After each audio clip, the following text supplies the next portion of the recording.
time. So, last time, natapos tayo doon sa flexural members, no? So, pinag-usapan natin yung paano kunin yung moment capacity ng mga teams natin. Tama? And so, sabi natin, mahirap yung formula, pero yung mga formula ay may pattern din, di ba? So, kumbaga, meron tayong way kung paano natin mapaikli yung mga yung mga formula na yon, no? So pwedeng gawin mo dito yung mag-substitute ka, no? I-store mo as AB, mga ganyan, 'di ba? So halimbawa itong part na to, 'di ba? Ta expression na to, store mo sa A, 'di ba? Ito store mo sa B. Mapasimplify mo yan kasi ito kamukha nito, 'di ba? Tapos ito kabaliktaran lang nito. So magka-relate na sila diyan. Okay? Tapos ano pa ba? Bukod doon, yung RTS na lang naman yung bago doon, no? So, ano na yan, mga magkakakuha na yan. Okay, sabi natin ito, madederive to. Ito ay ano lang, interpolation lang naman. Ayan, tapos, ano pa ba? Yun lang. Ngayon, paano yung yung general na process natin for for the flexural members? Okay, sabi natin, 'di ba? The process is una, titingnan mo kung siya ay, 'di ba, meron kang mga local buckling, 'di ba, local failure. So titingnan natin kung siya ay merong flange local buckling, web local buckling, 'di ba? Sabi natin yung flange, 'di ba, or actually yung mga members of flexure, 'di ba? Hinahati natin yan sa tatlo, tama? Compact, non-compact, slender. Okay? Kung compact, ibig sabihin walang local failure. Okay, walang flange local or web local web local tuloy. Walang flange local backling and web local backling. Naalala niyo, may ganun tayo. Okay, tapos ano pa?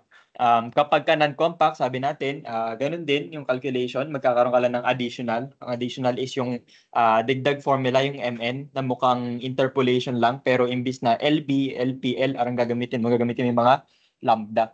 Diba? So, kamukha lang siya ng second formula natin for the moment, no? Ayan. Tapos, sa slender, hindi natin diniscuss. Ano sabi natin, ba't natin hindi kinover yung slender? Alala nyo? Kasi walang flange na slender kung standard section. 'Di ba? Sabi doon, nakalagay doon sa manual. 'Di ba? So nakalagay sa discussion natin na yung mga standard shapes is pinili in such a way na yung flange niya ay walang slender members. Okay? Same with the I mean, hindi pala same, pero may may ganun ding condition yung web. Ano sabi naman sa web, 'di ba? Ang lahat ng web ay compact, naalala nyo, lahat ng web compact. Kaya kung makikita mo dito sa solution natin dito, yan, yung chine-check natin dito ay flange lang to, di ba? Wala yung web, hindi natin chine-check yung web. Kasi automatic yan. Since ito ay standard section, yan may pangalan siya, so nasa manual siya. So automatic yan, compact, no? Compact ang web. Okay? And so pagka na-determine mo na kung compact or non-compact, malalaman mo kung may local backling or wala. 'Di ba? Ngayon kapag nakita natin na na-solve na natin yung capacity, kunyari meron, maso-solve mo lang yung additional moment capacity. Bukod doon, meron ka pang pangalawang capacity, depende naman yung sa unbraced length niya. 'Di ba? So depende kung unbraced or depende kung lalagpas siya sa LP or depende kung lalagpas siya sa LR. May tatlong formula, gagamitin mo lang yung corresponding formula. Okay, ang challenge lang doon is ano yung formula. Okay, sabi natin, merong way para masaulo mo yun, 'di ba? So ano na lang, yun na lang yung tsatsagain mo. Okay, pero again, the process is hindi mahirap. Okay, siguro ang mahirap doon kung if ever yung mga loading ganun, no. Pero yung process ng design process pagkuha mo ng capacity, hindi siya mahirap. Okay, procedural lang siya, procedural lang. Okay? And so proceed na tayo sa next topic natin, which is the shear strength. Okay, ano naman yung sa shear strength? So from elementary mechanics of materials, shearing stress due to flexure is given by, 'di ba, meron tayo nung yung V over A, yung P over A, naalala mo? Yung yung force na perpendicular doon sa cross section. 'Di ba? Ay, cross section tayo. Parallel doon sa cross section kasi ito yung cross section parallel, 'di ba? Or perpendicular doon sa niya sa longitudinal. Okay, so basta yung pababa. Okay, and so yung shear natin, naalala mo yun, P over A. Pero actually, hindi P over A, V, V, D yung gamit natin. Okay, V over A.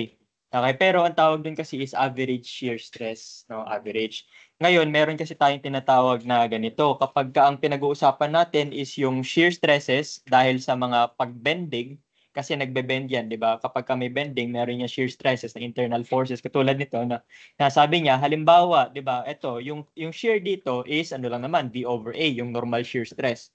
Okay, average shear stress ang tawag natin doon, V over A.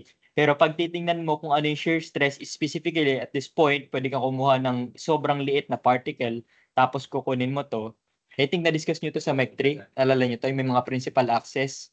No? So, mga ganyan. So, yung tapos sa GEO din, yung may more circle. Alala nyo? And so, dito din nanggaling yan. No? So, siguro skip na lang natin yan kasi pinag-aralan mo naman. Hindi naman yung focus natin. Ang focus natin ay ito.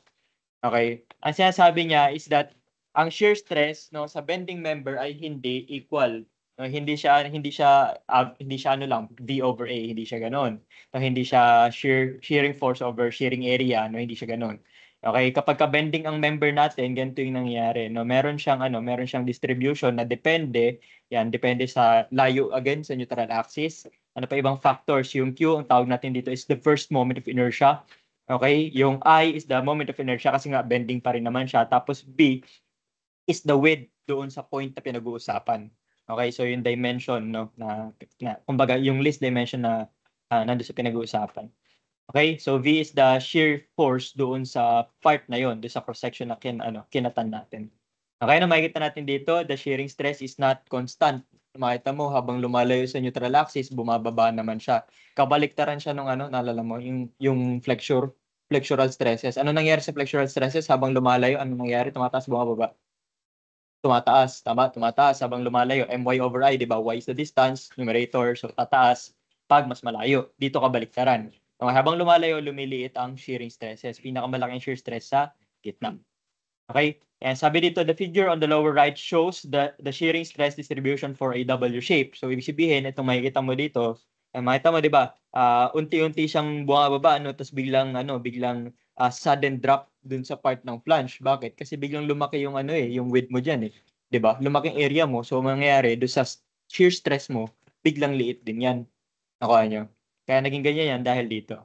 Okay, ngayon sabi dito, superimpose on the actual distribution is the average shear stress. No, ibig sabihin na superimpose nakapatong pa doon or kumbaga separate stress pa yung pinag-uusapan doon.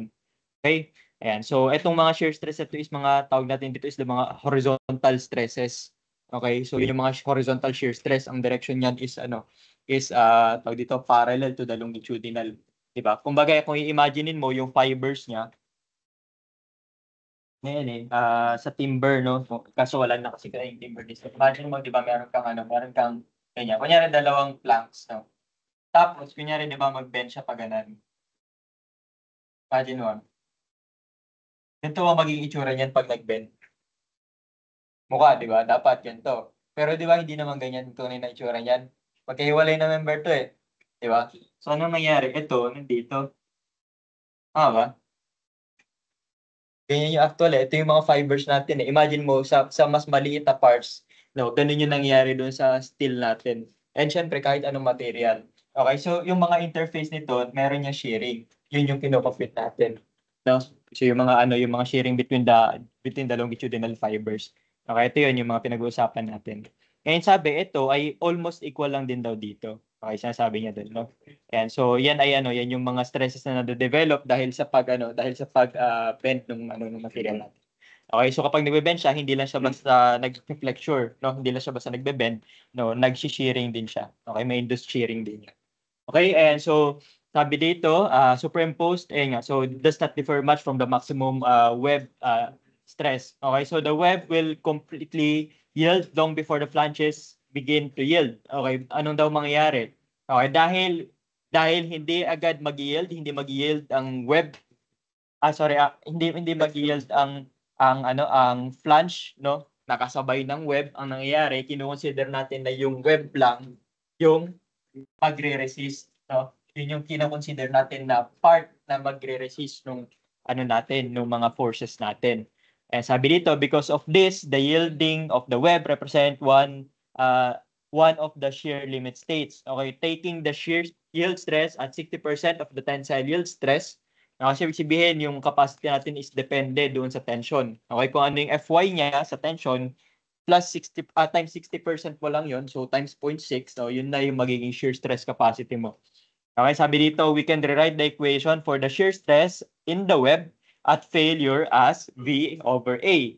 'Di ba? Yung area mo is area ng web, 'di ba? Ang area ng web is, 'di ba, yung ano lang naman, depth times the thickness of the web. Nakalagay naman diyan. So, ang nangyayari dito, class, nine-neglect natin yung flange. Okay, nine-neglect natin yung tulong ng flange, although meron naman talaga, pero sabi, di ba nga, maliit nga yung tulong niya.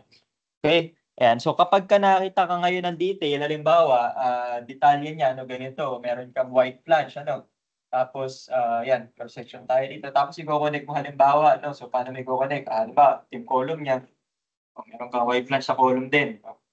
Ko-connect mo, halimbawa, ganito ang connection niya. Anong ano to? Ang tawag dito sa connection na to? Okay, ang transfer ng forces ay nasa web lang. Ano lang kaya i-transfer na forces sa web? Shear. O, edi anong type ng connection yun? Kung shear connection lang, pin. Pin connection. Okay, diyan mo ma-identify kung anong type ng connection siya, pin or fixed. Tingnan mo, nakakonect ba yung flange? Kung hindi nakakonect yung flange, that is pin. Pin connection. Okay, kapag halimbawa, lagyan mo yan ng ano dito, kunyari, ilagay ka ng angle dito, no? Tapos, i-bolt mo yan, no? Yan, so ito, moment connection na to. Siyempre, provided na adequate yung connection. So, magmo-moment connection yan. Okay? Kaya pwede mong lagyan dyan ng, ng continuity plate, no? Mga ganun. Tapos ito, i-weld mo dito, tapos nakabolt ka dito. Continuity plate ka dyan. Yan. So, ang mangyari, yung forces dito, matatransfer dito, tapos mapupunta dito, tapos mapupunta sa beam sa kabila. So, continuity plate.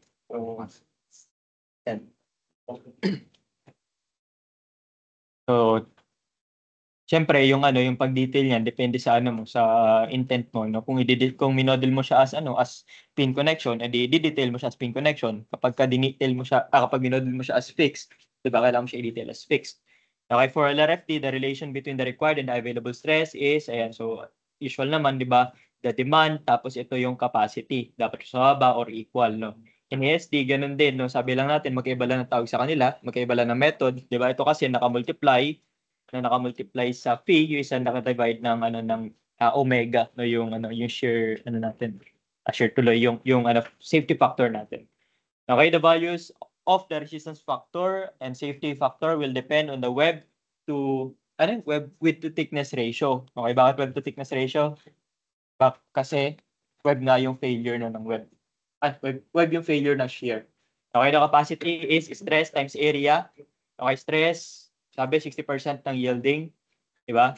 Area, web, tapos CV yung ratio. Ratio ng total web stress to shear yield stress. Paano mo computein yun? So, ito, depende sa case. Okay, the value of CV depends on whether the limit state is web yielding, web inelastic buckling, or web elastic buckling. Okay, nalala mo, merong elastic buckling, inelastic buckling, parang ano lang din, elastic LTB, inelastic LTB, elastic buckling, inelastic sa compression, nalala mo, ganun din dito. Okay? Sabi, for hot rolled, na masasatisfy niya yung condition na to, pag I-shape siya, which is usually makikita mo sa exam, okay, ito daw yung gagamitin.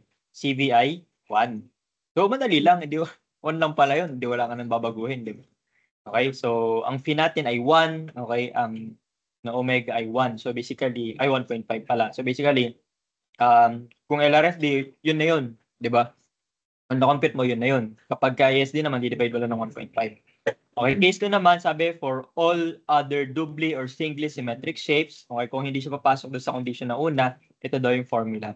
Okay? And so, may satisfy ka dito, kung ito yung, na-satisfy na condition, ito yung CV, kung ito yung na-satisfy na condition, then ito yung CV, kung ito yung na-satisfy, then ito yung CV. Ganun lang. Parang ano lang din, lecture. Alam mo, may conditions, may mga limits, di ba? Tapos, depende sa limit, meron kang formula.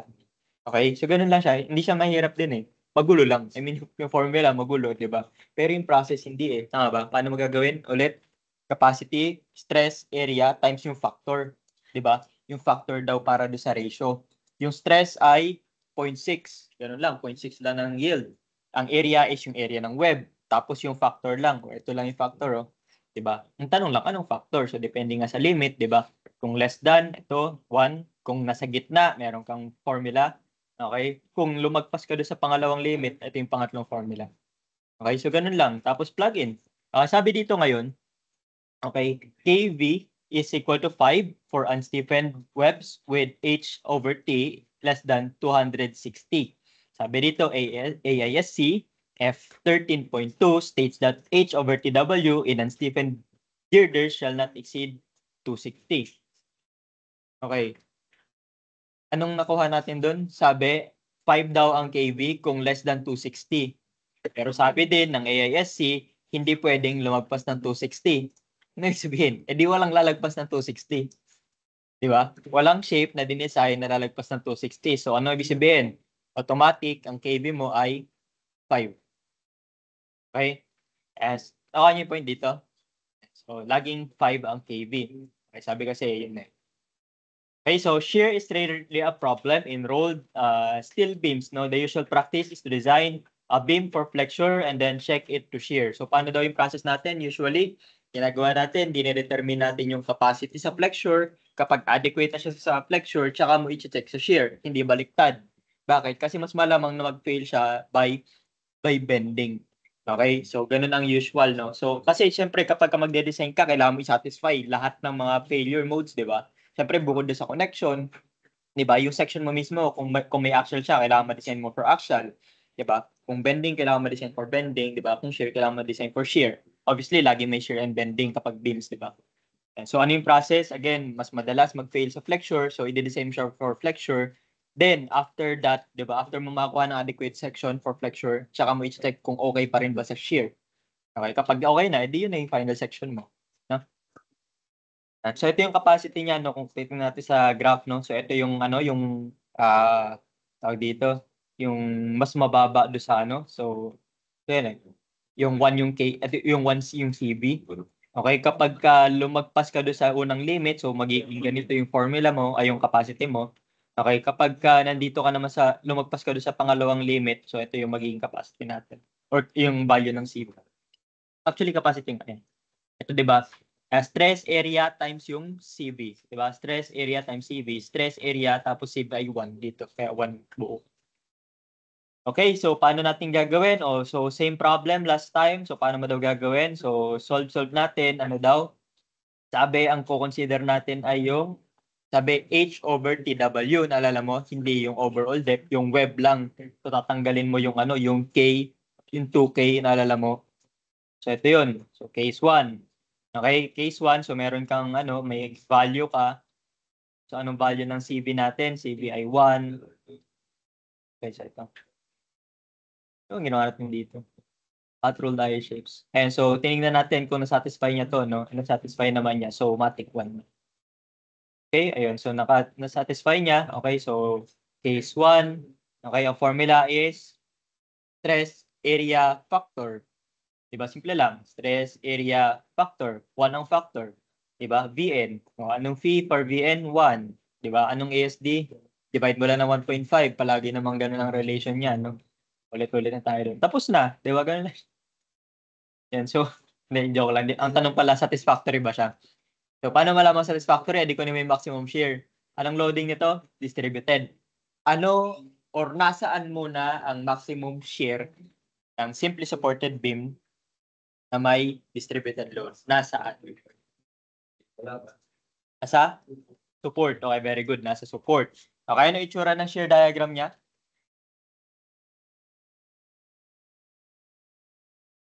Ha?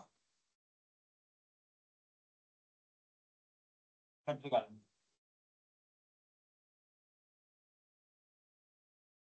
Paano pag point load? Asan ang maximum shear pag point load? Kapag nasa gitna yung point load. Pero moment diagram nito. Shear diagram muna. Shear diagram.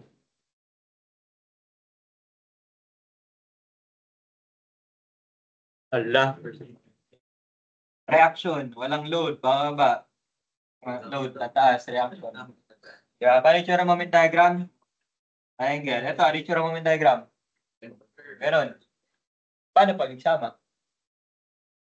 Wala ka na doon. Share yung moment diagram. Huwag kakalimutan.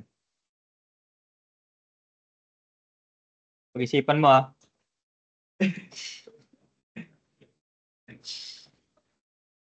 Okay, so sabi natin, anong formula mo kapag simply supported beam na may distributed load? Ano ang shear mo? Maximum shear, anong formula mo? Alam mo? Hindi mo alam? Ang gagawin mo pag di mo alam? Ang gagawin mo pag di mo alam?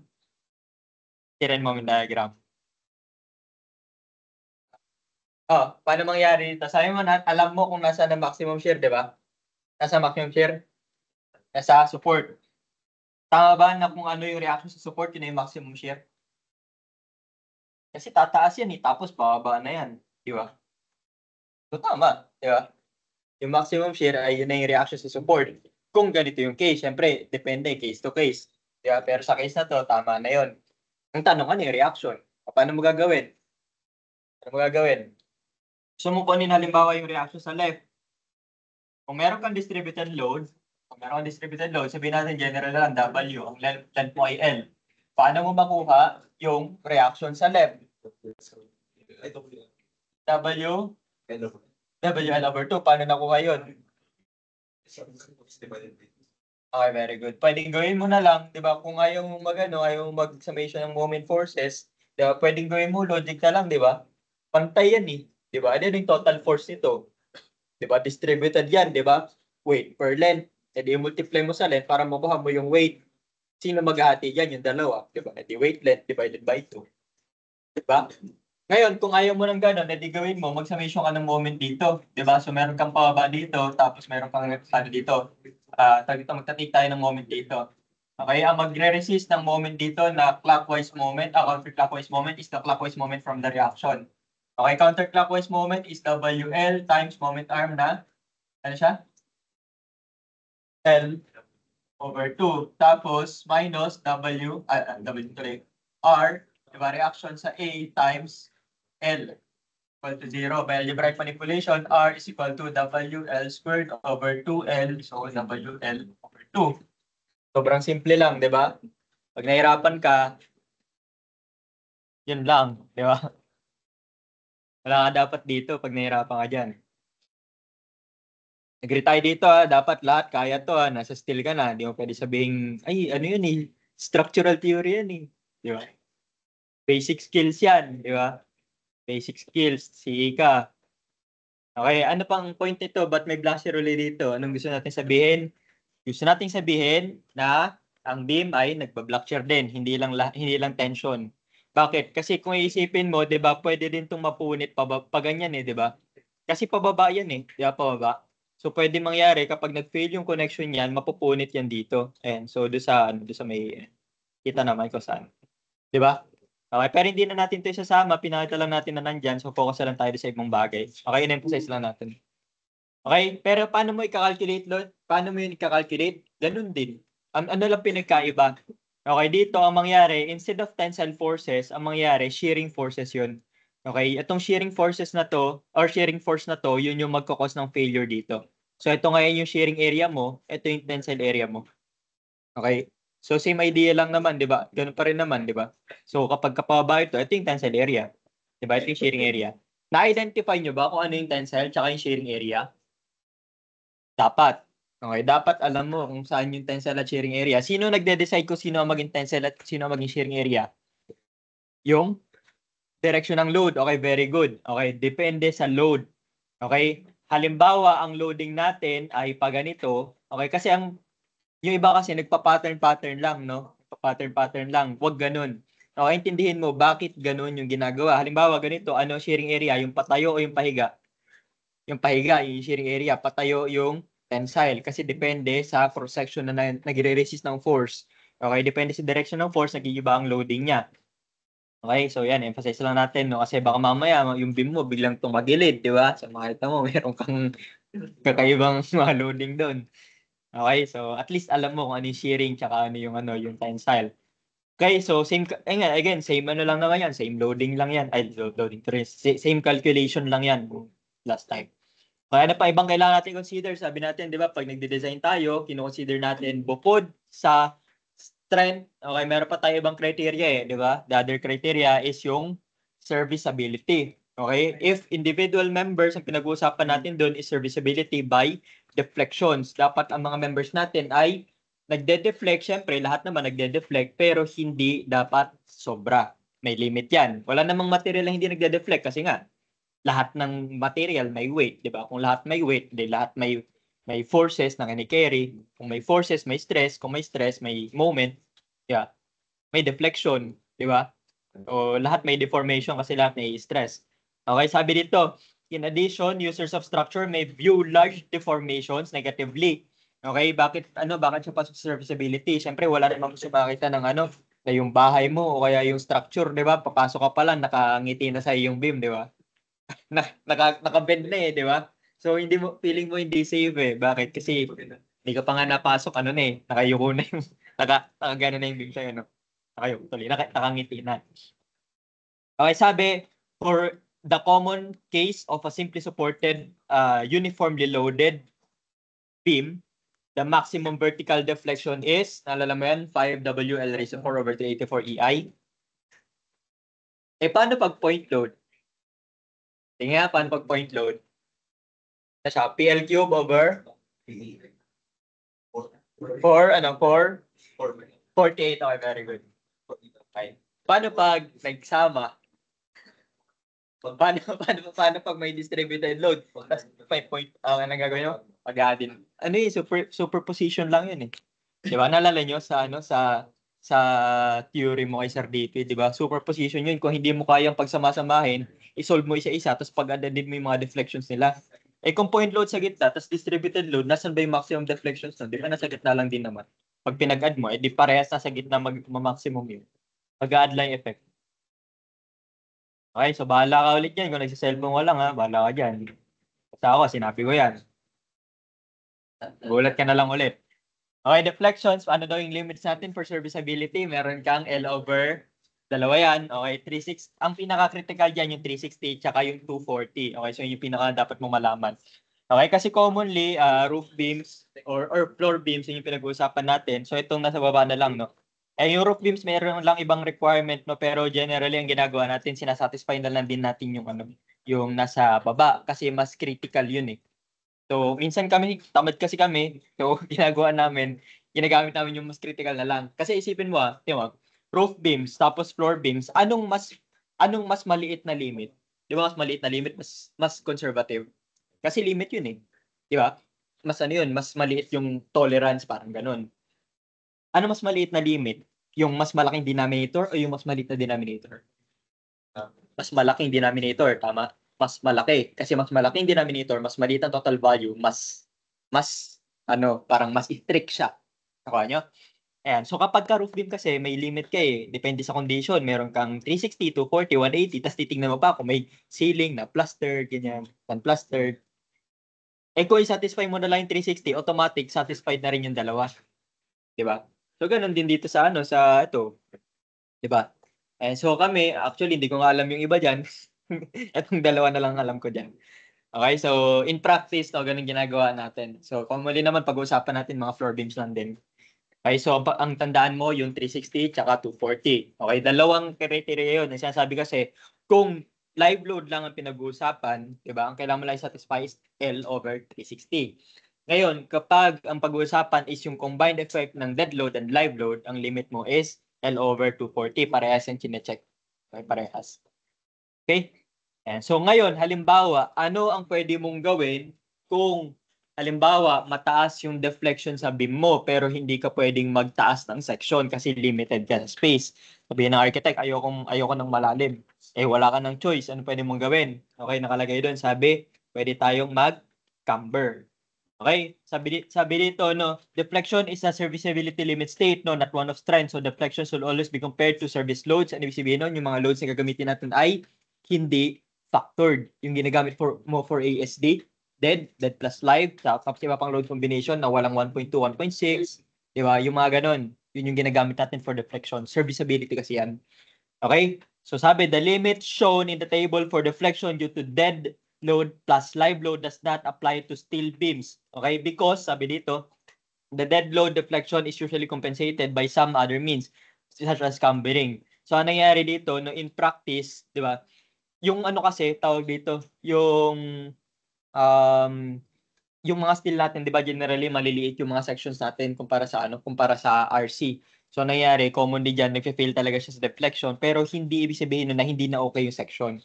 Okay, ang ginagawa natin, if halimbawa, no, in practice, makita mo na yung yung steel beam mo is mas mataas yung deflection kaysa sa limit, ang ginagawa yun is kina-camber natin. Anong ibig sabihin ng camber? Okay, 'di ba? Generally, ang steel beam mo, ang ina-expect mo straight siya, 'di ba? So ano nangyayari kapag yan nag-deflect, 'di ba? Magde-deflect yan pababa. Okay, ang idea sa cambering is i-deflect mo siya pataas para kapag nilagyan siya ng load, magi-straight siya. So ganun yung idea. Okay, cambering yung tawag doon kapag inayos mo siya or kapag ginawa siya, naka-deflect siya pataas ng konti. Okay, in such a way na kapag pinatong na yung mga dead load, 'di ba? Kumbaga, yung tawag dito, yung deflection due to dead load, 'di ba? Yun yung magkokos sa kanya na tumakbo doon sa gitna. Para mangyari, yung magiging deflection na lang niya is due to live load na lang, yung mga additional loads na lang. Okay, so yun yung siguro ang gusto nating emphasize sa cambering is that hindi dapat na kunyari total deflection mo kunyari half inch, total dead life na yun, nakasama yung live. Hindi dapat half inch yung gagamitin mong camber. Okay, ang gagamitin mong camber is yung pang dead load lang. Bakit?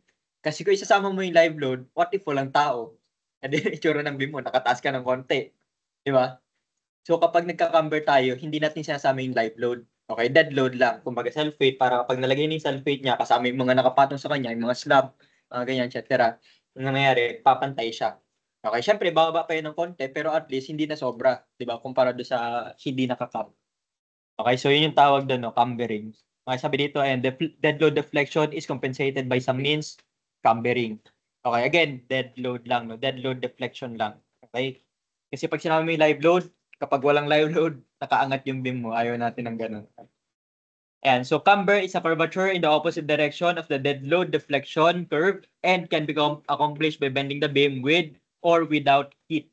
Okay, so when the dead load is applied to the cambered beam, the curvature is removed and the beam becomes level. So papantay nga siya pag nalagay na yung mga dead load niya. No? Okay, only the live load deflection is of concern in the completed structure. So kapag kagano na pag-uusapan na lang natin is itong deflection limit na ito kasi ika-camber mo na nga yung dead load. So ito na yung limit mo ngayon. Titingnan mo na lang siya sa live load na deflection na L over 360.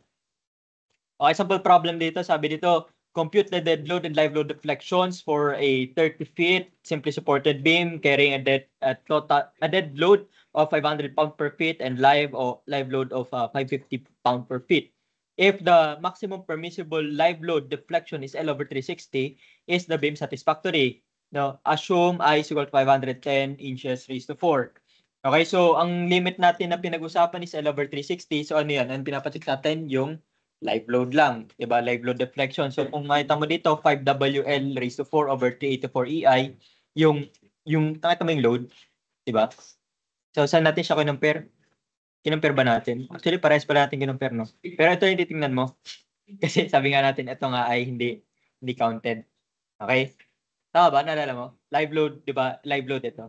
Ito pinakompute lang kasi sabi kasi computein daw eh. Pero yung titingnan mo, i-compare mo sa L over 360 is actually ito lang.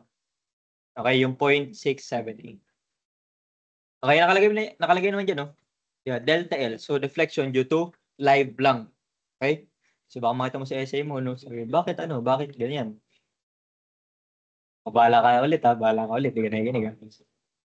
Okay, so sabi design, paano natin i-design? Okay, so basahin mo na lang.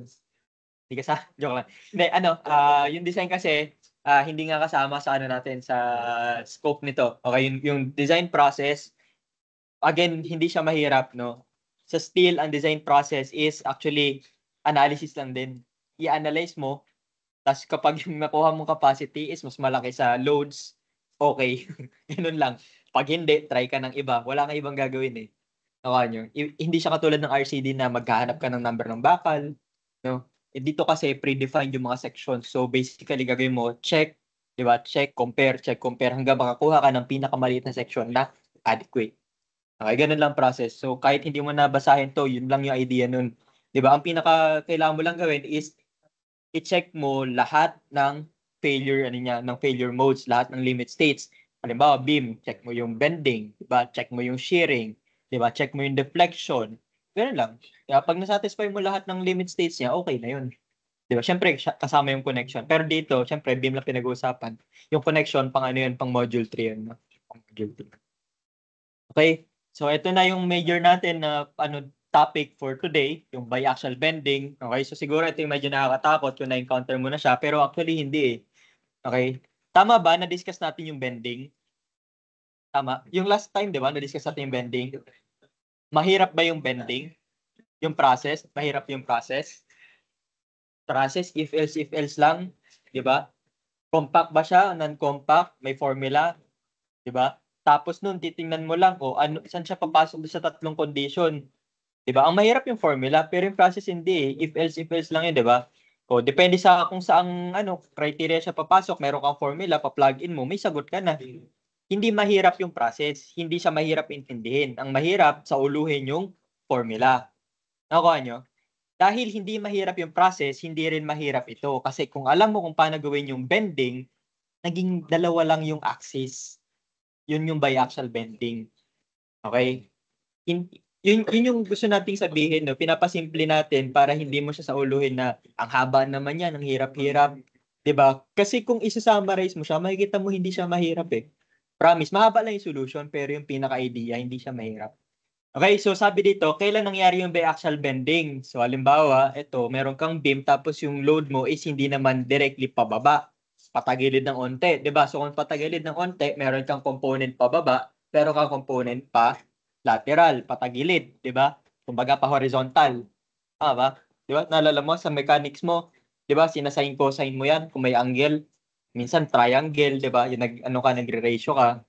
O ganun lang din 'yun. Di ba? Sabi ito, such is the case illustrated where a single concentrated load acts normal to the longitudinal axis of the beam but is inclined with respect to each of the principal axes of the cross-section. Okay, the load passes through the shear center of the cross-section. The shear center is that point through which the load must act if there is no twisting or torsion of the beam. Kapag yung load natin hindi nakatutok sa shear center, ang nangyayari, nagkakaroon ng twisting. Okay? Kaya kapag ka nagdidetalye tayo, halimbawa, 'di ba, kapag halimbawa, practice, no? Sa actual projects mo, tapos gagawin, ididetalye na yung beam, 'di ba? Kunyari ito yung column mo, tapos ito yung beam mo, tapos ito yung center ng beam mo. Kunyari ganun, 'di ba? Yung beam na nandito, okay, dapat ito pantay yan diyan. Okay, halimbawa kung meron kang pa ganun, 'di ba? Meron kang brace pa ganun, dapat ito, yung center line nito, dapat tusundayin yan. Okay? Hindi pwedeng hindi. Kasi kapag hindi, mayroong eccentricity, nagkakaroon ng mga forces na hindi mo naman dinesign para doon. Nakakuha nyo? Okay? So, kapag ka sa steel design, kapag ka na, halimbawa, gusto nyo maging structural engineer someday, di ba? Tapos, ang napuntahan nyo yung company na, na gumagawa ng mga steel structures, okay? Isa to sa mga pinaka-critical. Okay, kasi pag i-model mo 'yan sa ETABS, sa STAAD, sa RISA, Midas, stick lang yung mga 'yun eh. 'Di ba? Yung stick na 'yon, ang assumption is that meron dong node or joint depende sa software na ginagamit mo. Yung point na 'yon, dun sila nagmi-meet.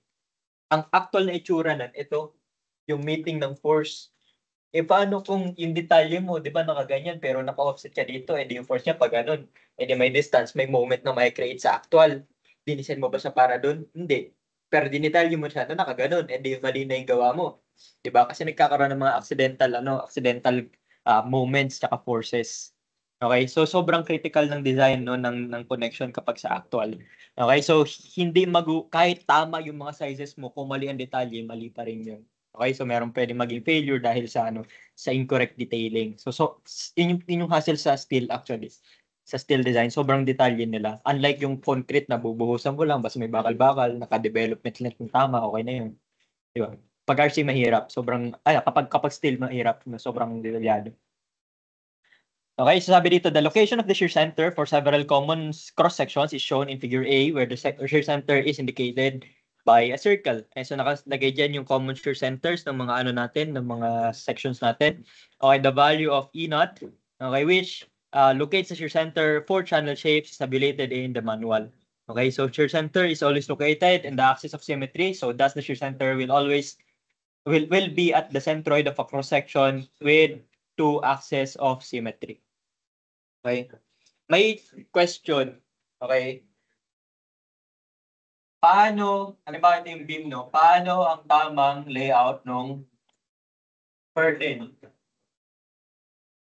Ganyan. Ganon. Sige. Alam nyo ba yan? Paano ang tamang layout ng purlin? Okay, nakapataas o nakapahiga? Okay. Dito kasi common na nagyayabangan sa site. Ito yan kasi tas mali sila. Meron kasi ako meron akong pinapanood na meron akong napanood na engineer dun sa engineer siya matanda na. Search sa YouTube how to paano ang tamang layout ng Tapos ang dami-dami niya explain about sa moment of inertia, ganyan. Tapos mali-mali yun ang sinasabi niya. Hindi naman ganun yun. Hindi naman sa moment of inertia yun. Ano yung tama? Ano yung tama? Sabi natin nasaan ang shear center ng channel? Nasa labas. Nasa labas. Nasaan ang load nito? Diba, nandito sa flange? So, yung vertical component, papupunta. Siyempre, yung horizontal, wala tayong magagawa doon, diba? Pero yung vertical component, nandito. Ito, nandito. Anong mas tama? Yung kaliwa o yung kanan? Bakit yung kaliwa? Kasi, magko-coincide doon sa, tawag natin dito, shear center. Okay, syempre hindi naman sakto, depende sa angle yan, di ba? Pero mas malapit to sa shear center kumpara dito. And ano ulit nangyayari kapag hindi siya mag-coincide sa shear center?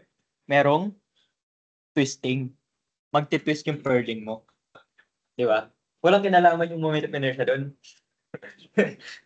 Meron kasi doon no? So, search mo na lang. No, hindi naman sa pumabas, pero mali siya doon. Search mo na lang. Basta. Kasi yung iba kasing mga, alam mo yun, yung mga ibang matatanda, ang hirap syempre, hindi ko naman siya kinorek, no? Pero sa actual, may mga ganyan talaga. Yung mga matatandang, ang daming pinaglalaban, tapos mali naman sila. Anyway, ganito ito ang tama Wag, sa site, ganito ang tama So, halimbawa, mapadpad kayo sa site, no? Itama niyo yung detalye. Ganito yung tsura. Okay, alam nyo rin yung reasoning, di ba? Bakit? Dahil sa shear center. Okay, kaya dapat ganyan. Okay, so figure B sabi shows the deflected position of two different beams when loads are applied through the shear center and when they are not. So ano mangyayari kapag shear center? Okay, si dito diretso lang siya pababa, 'di ba? Kapag wala si shear center, 'di ba? Bukod sa magde-deflect siya pababa, pumipihit pa siya. 'Di ba? Yun yung nangyayari. Okay, ganun din dito sa channel natin, And so biaxial bending, paano daw? Sabi, any shape bent about its weak axis cannot buckle. Basahin nyo It cannot buckle in the other direction. So ano nangyari? The lateral torsional buckling is not a limit state.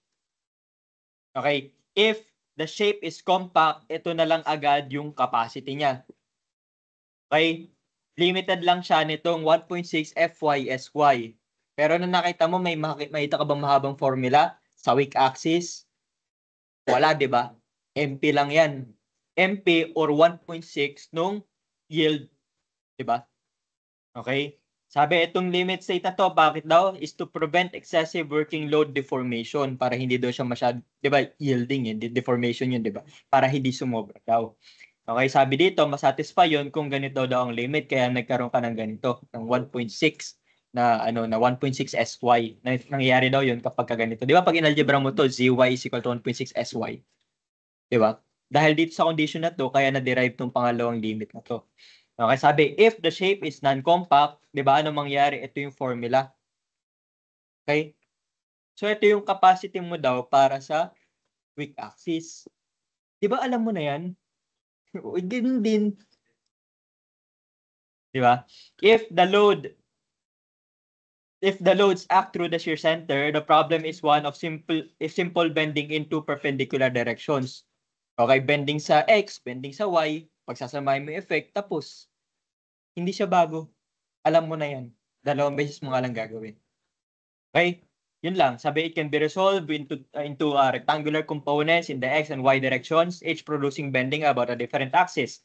Okay, if the bending is about both the x and y axis, the interaction approach the required, the interaction approach requires that the sum of the ratios of the two effects be less than 1.0. Okay, ano lang dinagdag? Sabi, yun daw, interaction formula. So yun. Okay, ano ba sabi nito? Halimbawa, dun sa x-axis, nakuha mo yung DCR na tinatawag natin, demand to capacity ratio. Ito yung demand, ito yung capacity. Kunyari dito, nakagamit ka na ng 4%, 40% ng capacity niya. Ibig sabihin, dun sa weak axis, hanggang 60% na lang ang pwede mong gamitin. Yung 60% ng capacity ng weak. Ganun yung idea. Kapag pinagsama natin yung DCR ng dalawang yan, dapat less than 1. Yun lang yung pinaka-idea niya. Okay, demand over capacity. Pag addin mo yung ratio nila, kailangan mas mababa sa 1. Diba? Kung ASD, ganun din. Pinagkaiba lang dito, factor of safety ka lang, naka-omega. Hindi siya mahirap. Diba? Demand capacity plus, dapat mas mababa sa 1. Tapos, paano mo kunin yung capacity? Alam mo na yun eh.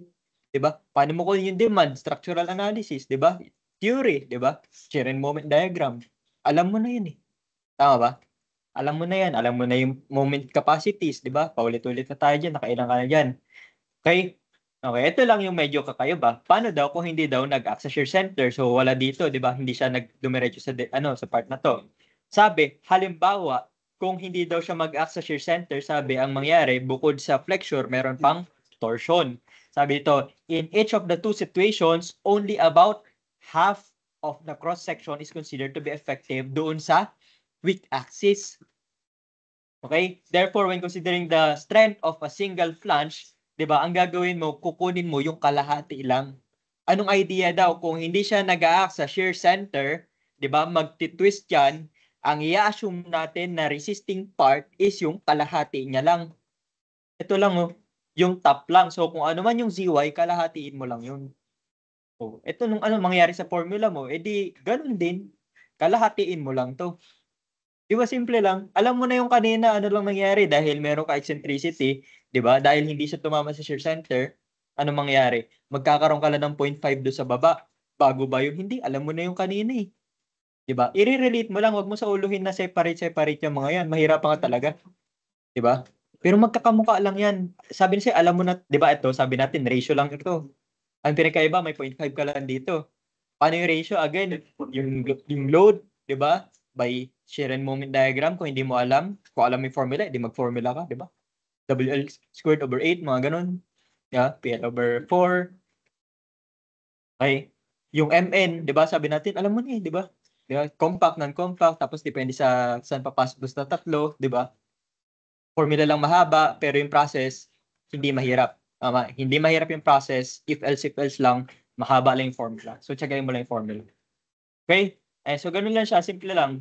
Okay, so case 2.2, sabi, kapag ganito naman, sabi, ang vertical load is eccentric daw, sabi dito, the load is resolved into a vertical load coincident with the shear center and the horizontal forces located at the top and the bottom flanges. Okay, so ang nangyari dito, tawag dito, the interaction equation ay ito yung ano mangyari. Ito yung dito, formula natin. Okay, so ganun din, may 0.5 lang din kasi nangyari, kino-consider natin na kalahati lang. Okay, so dahil dito sa sa eccentricity na ito, dahil hindi siya nag-act sa shear center, nagkakaroon ng twisting, which is yung twisting na yun ay given by the moment created by this dito couple moment. Okay, sample natin, no? So ito daw, sabi dito, meron kang W21 by 68, simply supported beam. Ang span daw ay 12 feet, sabi lateral support for the compression flange is provided only at ends. So kung provided only at ends, ano yung LB niya? Okay, 12 feet daw siya. Ang support niya nasa ends lang. Ano yung LB na gagamitin mo to check do sa mga limits? 12 kasi yun lang, 'di ba? Yun lang yung pinaghaba niya. Dulo lang daw ang suporta eh. 'Di ba? Okay, sabi, loads act through the shear center. Okay, producing the moments about x and y axis. Okay, the service load moments about the x axis are ito na binigay na sa iyo, 'di ba? Yan daw yung x-axis, ito yung x-axis na live. Okay, dead, live. Sabi, the service moments about y is, ito na yung dead, ito yung live. So, given na lahat. Okay, capacity na lang, tapos i-ratio mo na lang. Okay, sabi ito, if A992 still is used, does the beam satisfy the provisions of the AISC specification? Now, I assume that all moments are uniform over the length of the beam. Okay? And so, sabi, ano daw, yun na raw yung moment niya sa buong beam. So, basically, kukunin mo na lang yung Mn sa X, Mn sa Y. Okay? So, ito yung mga properties. Okay? Paano mo i-solve? Okay? So, una, di ba, X-axis muna. Alam mo na to.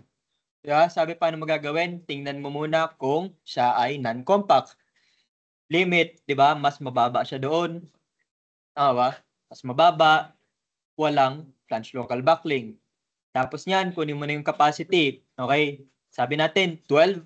Lalagpas ba siya sa LP? Yes. So, kailangan mo i-check yung LR. Diba? Kung hindi siya lumagpas ng LP, anong mangyayari?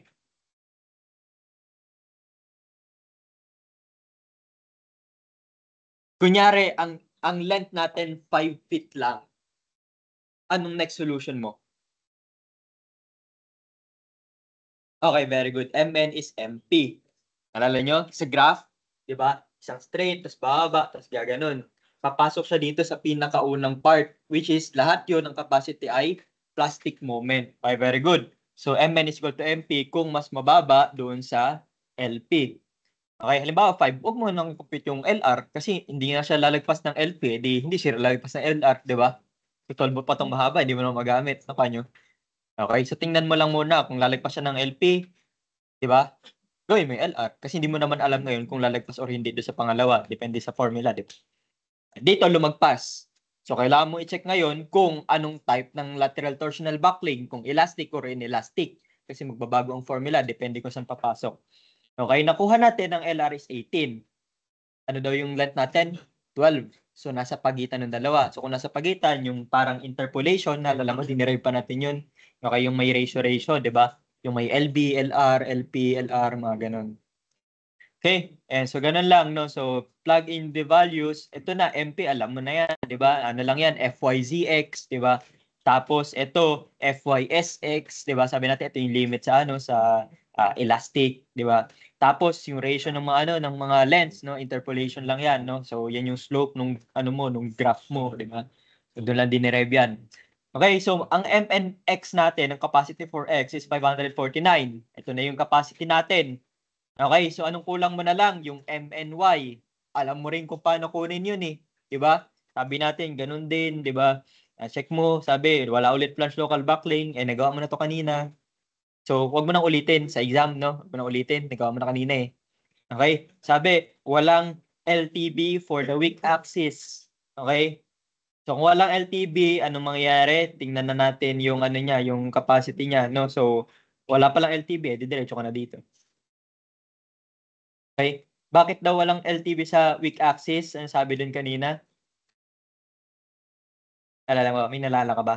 Sabi dito, in each of the two situations, only about half of the cross-section is, sabi dito, hindi pala dyan, nasan yun? Sabi dito, wala yata dito. Nasa natin yung kanina eh. Sabi dito,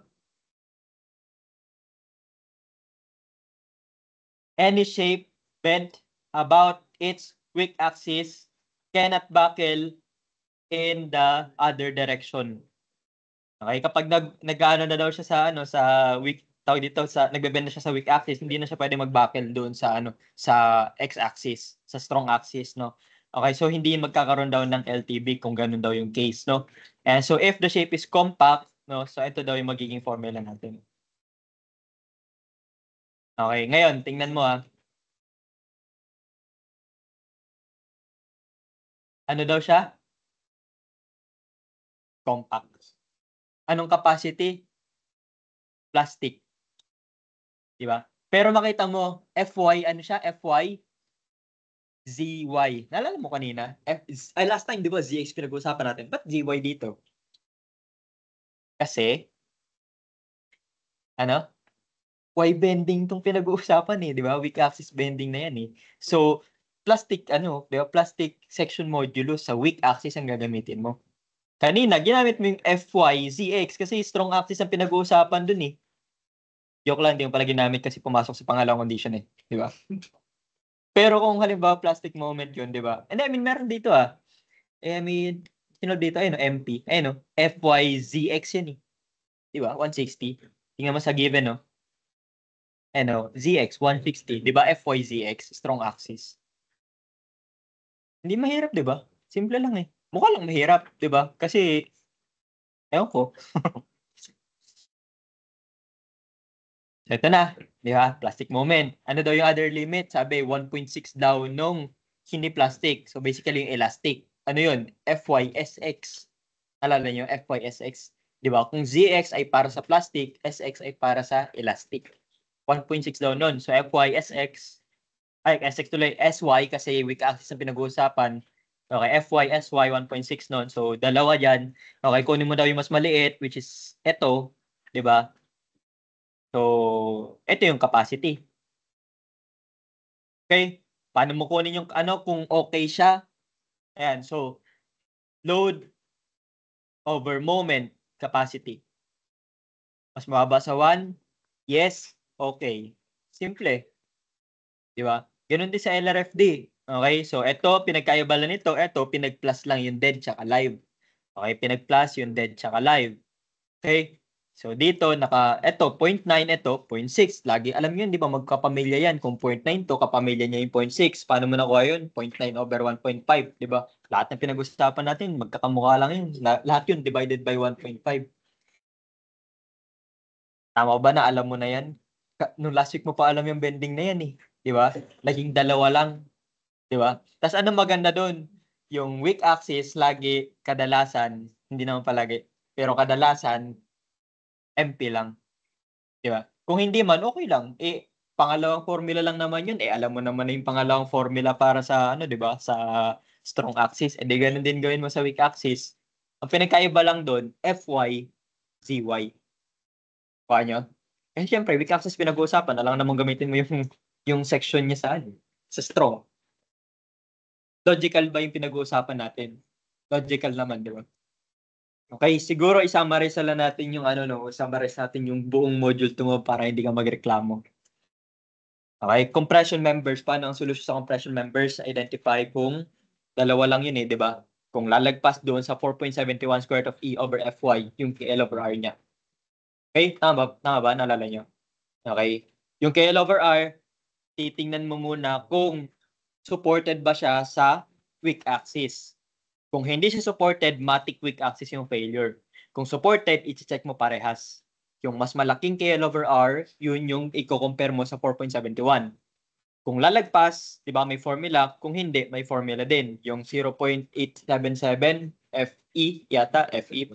Tapos yung isa 0.658 yata, raised to something. 6.5 ano? 6.5. 6.58. Okay, so, ayun. Yun lang, di ba? Pili ka na sa dalawa, plug in, tapos, ano yung FE? Pi squared E over the slenderness ratio squared. Simple lang. Tapos, ganyan lang sa compression. Okay, paano sa flexure? Identify compact, non-compact, or slender. Sabi natin, walang magi-slender. Di ba? Bakit? Kasi standard shape lahat yan. Di ba? Ang tanong na lang, compact or non-compact flange. Yung web, compact or non-compact din ba? Hindi. Bakit? Kasi walang standard shape na non-compact ang web. So, matic flange ka na lang. Compact or non-compact flange na lang pag-uusapan. Yung ginagawa natin dito. Kung pumasok sa non-compact, meron ka lang additional formula, yung mukhang interpolation. Ha? Yung non-compact web. Yung non-compact flange. Kapag pumasok, meron ditong sample problem. Kaya mo yun. Non-compact flange, kamukha lang yun ng nung formula ng MN na pangalawa. 'Di ba? Pag pumasok ka doon sa pagitan ng LB tsaka LR. Alam mo na yung formula nun. Alam mo na rin yung non-compact capacity. Tama ba? Alam mo na yun eh. Okay? So, yun yung capacity para doon sa non-compact. No? Bukod doon, syempre, yung overall. Paano yung sa overall? Sasolve mo ng LB, yung maliit na formula. Yung maikli lang. Kapag lumagpas doon yung unbraced length mo, di ba? Yung pangalawang form. Kapag hindi mo na lumagpas, kung hindi siya lalagpas, ano mangyari? Empty. Kung lalagpas, yung pang-interpolation. Diba? Pero hindi pa sigurado. I mean, pag lumagpas siya, titingnan mo muna kung lalagpas ba siya ng LR. Diba? Pag hindi lumagpas ng LR, yung interpolation, kasi yun yung nasa pagitan. Pag lumagpas siya ng LR, yun yung pangatlong formula, yung may square root. Okay, may 0.078. Nalala? Ayun lang. O, edi alam mo, napili ka lang na formula, diba? Tapos plug in the values, may sagot ka na. O, yun na yun. Shearing, paano sa shearing? Sabi, stress area, tapos yung factor for shear, yung CV. Ano ang stress? Laging 0.6 Fy. Ano yung area? Laging H times thickness. Ano yung H? Sabi, D minus 2K. Kasi hindi kasama yung flange. Tama ba? Ano yung CV? May formula lang dun. Diba? Doon sa CV may nakalagay na value yung K. Sabi, yung K ay 5 kung mas mababa sa 260. Pero sabi, lagi namang mas mababa sa 260. So, ang K ay laging 5 kahit hindi sabihin. Kahit hingin mo sa akin sa exam, hindi ko bibigay. Bahala ka dyan, ha? Bahala ka dyan pag di ka naikinig. Kapag na-satisfy mo yung condition, may condition kasi doon eh. Yung 2.24 yata. Sabi, I-shape siya, pero mas mababa siya doon sa 2.24 squared of something yata. Balikan. Yan. So, halimbawa, I-beam, check mo lang dito. Ito to, 2.24 E over Fy. Kung masatisfy mo to, dito. Kung hindi, gagamitin mo yung pangalawa. Okay? Ayan. So, ganun siya, no? Ano pa?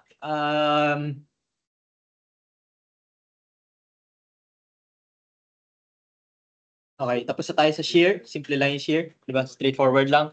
Paano pag biaxial? Alam mo yung moment, di ba? Ganun din. Gawin mo lang 2 beses. Anong pinakaiba lang? Pagkatas mo kunin yung MX, di ba? Gawin mo yung MY, di ba? Yung weak axis. Pinakaiba niya lang, di ba? Imbis na ZX tsaka SX, gagamitin mo ay ZY at FY. Okay? Tapos bukod doon, sabi natin, di ba? Ang formula para sa weak axis, di ba? Sabi ay ano lang, gamit ka lang nung ano lang dito, di ba? Dalawa lang yun eh, isang MP. Tapos kung hindi daw siya, kung tawag dito, kung magna-non-compact daw siya, edi gamitin mo yung formula para sa non-compact, di ba? Ito yun. Di ba? Kuha nyo. Okay. Depende lang daw kung compact. Nakita mo, wala siyang tiningnan kong LB, yung LB. Sa weak axis wala, di ba? Ang tanong lang, compact ba siya or non-compact? Kuha nyo. Kung compact siya, ang mangyayari, walang premature failure. 'Di ba? So plastic moment. Ngayon, halimbawa, kung nag-non-compact siya, anong failure niya? Flange local backplane yan eh. Hindi naman yan LTB. Bakit walang LTB? Sabi doon, no? No? Any shape bent about weak axis cannot buckle in the other direction. So sabihin, walang LTB sa weak axis. Kaya hindi mo chine-check yung LB. Alala mo? Yung strong axis, tama, may LB tayo. LB ko compare mo sa LR tsaka LP, di ba? Yung weak axis wala. So mas madali pa nga 'to eh, di ba? Mas mahirap pa nga yung strong axis eh. So kung alam mo yung strong, mas alam mo 'to. Tama? Kasi ito either MP lang or yung pang non-compact formula. Okay, again, ano lang dito, anong catch? Naka Y lang siya. Okay? ZY, SY. Yun lang. So, ibig sabihin, pwede ka na mag-exam ulit. Si Friday. Ano? Joke lang. Next week.